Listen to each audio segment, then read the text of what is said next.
Hello friends, मेरा नाम doctor Arora है और मैं यूके में काम करता हूँ। ये इंडिया के दोस्तों के लिए जो अभी कोरोना की वजह से इतने परेशान हैं, उसके लिए ये वीडियो बना रहा हूँ, जिसमें पल्स ऑक्सीमीटर का सही इस्तेमाल घर पे कैसे करें उसके बारे में जानकारी दूंगा। जैसा कि हम सब लोग जानते हैं कि कोरोना जो है वो वायरस फेफड़ों में आके आपके फेफड़े ख़राब करता है, जिसकी वजह से ऑक्सीजन का लेवल हमारे खून में कम हो जाता है। इसको नापने के लिए पल्स ऑक्सीमीटर नाम की मशीन इस्तेमाल की जाती है। ये घर के लिए छोटी सी मशीन होती है जो कि आपके उंगली पे लग सकती है, और हॉस्पिटल्स के लिए इससे बड़ी मशीन जो कि ज़्यादा तकनीक से बनी होती है वो होती हैं। इस समय ये मशीनें हर केमिस्ट के पास या अमेज़न और फ्लिपकार्ट पे उपलब्ध हैं। आम तौर पे ये मशीनें हॉस्पिटल्स में डॉक्टर या नर्सें इस्तेमाल करती हैं, इसलिए इनका सही इस्तेमाल करने का तरीका मैं आपको इस YouTube वीडियो में दिखाऊंगा। इस मशीन के अंदर एक ही बटन होता है ऑन और ऑफ करने का। ऑफ या अपने आप हो जाती है बैटरी बचाने के लिए। तो चलिए देखते हैं इसे कैसे इस्तेमाल करते हैं। बटन दबाया तो ये ऑन हो जाती है।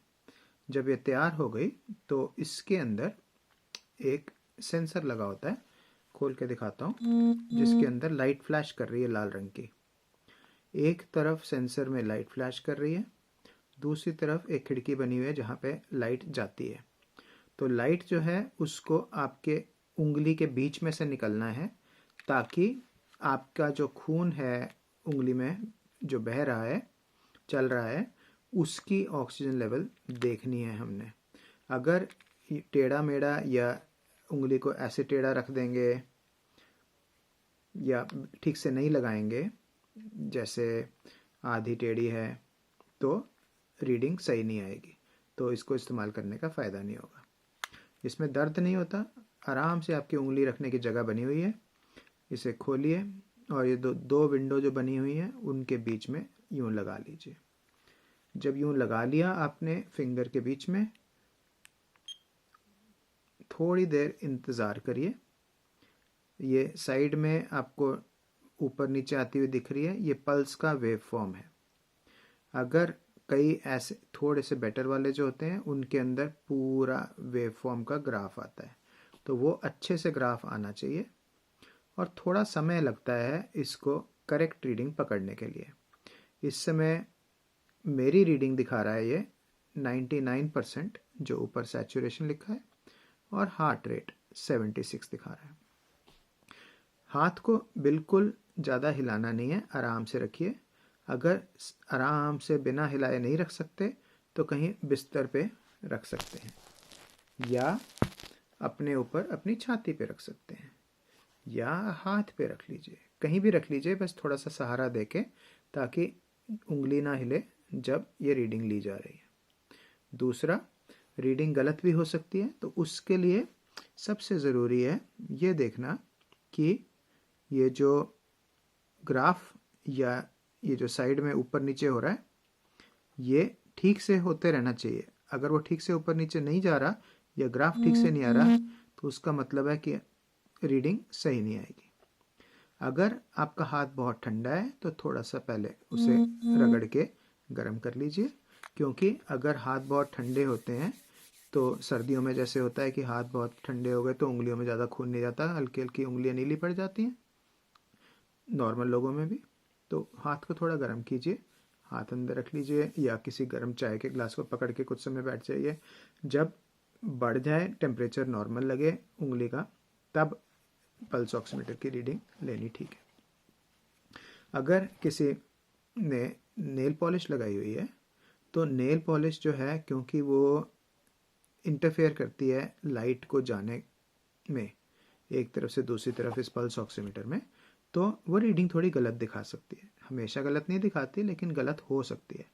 उसकी संभावना कम करने के लिए एक तरीका जो हम लोग कर सकते हैं वो ये है कि अगर जो हमने लाइट पल्स ऑक्सीमीटर की देनी है वो इधर से पीछे की तरफ ना जाके साइड से साइड चली जाए, तो भी आपको पल्स ऑक्सीमीटर की रीडिंग मिल सकती है।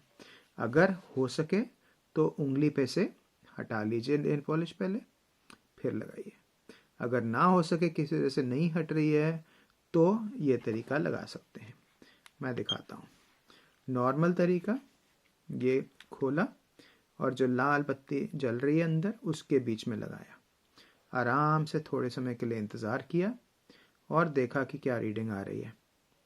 ये भी ज़रूरी है कि रीडिंग अगर लेटेस्ट से 95 94 से स्टार्ट हुई और धीरे धीरे बढ़ी, जो सबसे हाई रीडिंग आई आपकी वही कलेक्ट मानी जाती है, सबसे कम नहीं, सबसे हाई। दूसरा, एकदम स्टेबल होनी चाहिए, कुछ समय तक वही रीडिंग चलती रहे, जैसे मुझे दिखाई दे रहा है इस समय। अभी ये 98 दिखा रही है। नॉर्मल आदमी में सैचुरेशन पल्स ऑक्सीमीटर से अगर आप देखेंगे तो 95-96 से ऊपर रहती है हमेशा नॉर्मल आदमी की। अगर कोई स्मोक करता है या उनके फेफड़े पहले से ख़राब हैं तो उनकी सैचुरेशन उनके लिए नॉर्मल कम भी हो सकती है। ये जो हम बात कर रहे हैं, ये उनके लिए बात कर रहे हैं जिनके फेफड़े नॉर्मल चलते हैं। तो जैसे हमने बोला कि अगर नेल पॉलिश लगी हुई हो तो इसको साइड टू साइड भी इस्तेमाल किया जा सकता है, ऐसे। इसमें भी आप देखिए पल्स का ग्राफ ठीक से आएगा, और पल्स का ग्राफ अगर नहीं आ रहा तो उस रीडिंग को नहीं मानना। देखिए सेम रीडिंग दिखा रहा है। इस तरह से भी किया जा सकता है अगर किसी ने नेल पॉलिश लगाई हुई हो।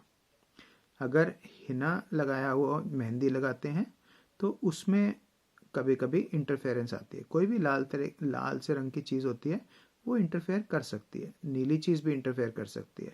ये इसलिए होता है क्योंकि जो लाइट है जो हमारी उंगली से एक तरफ से दूसरी तरफ जा रही है और नाप रही है कि खून के अंदर कितना है, ये स्पेशल लाइट होती है। सिर्फ ऐसी कोई भी लाल लाइट नहीं है, एक पर्टिकुलर स्पेशल लाल लाइट होती है। तो वो इंटरफेरेंस होती है अगर और रंगों की चीज़ें हों या नेल पॉलिश वगैरह हो। अगर हाथ की उंगली पे नहीं लगा सकते किसी वजह से, तो पैर की उंगली पे भी लगाया जा सकता है।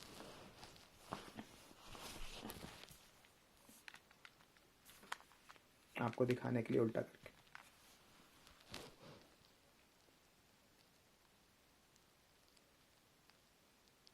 और इंतज़ार करना है जैसे मैं कर रहा हूँ, जब तक पूरा आराम से ग्राफ ना आता रहे जो अप डाउन लाइन जा रही है। अब आप देख रहे हो इसमें अप डाउन लाइन कम जा रही है क्योंकि ये पल्स ऑक्सीमीटर खुला हुआ है, जबड़ा ज़्यादा। तो यहाँ पे गलत रीडिंग की संभावना बढ़ गई।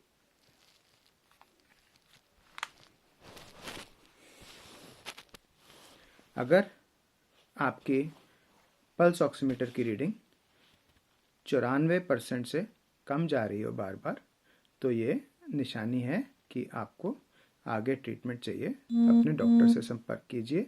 अगर डॉक्टर से ना बात हो पा रही हो तो जैसे भी कर पाएँ आसपास डॉक्टर अस्पताल से जाके ट्रीटमेंट लेने की पूरी तैयारी कीजिए।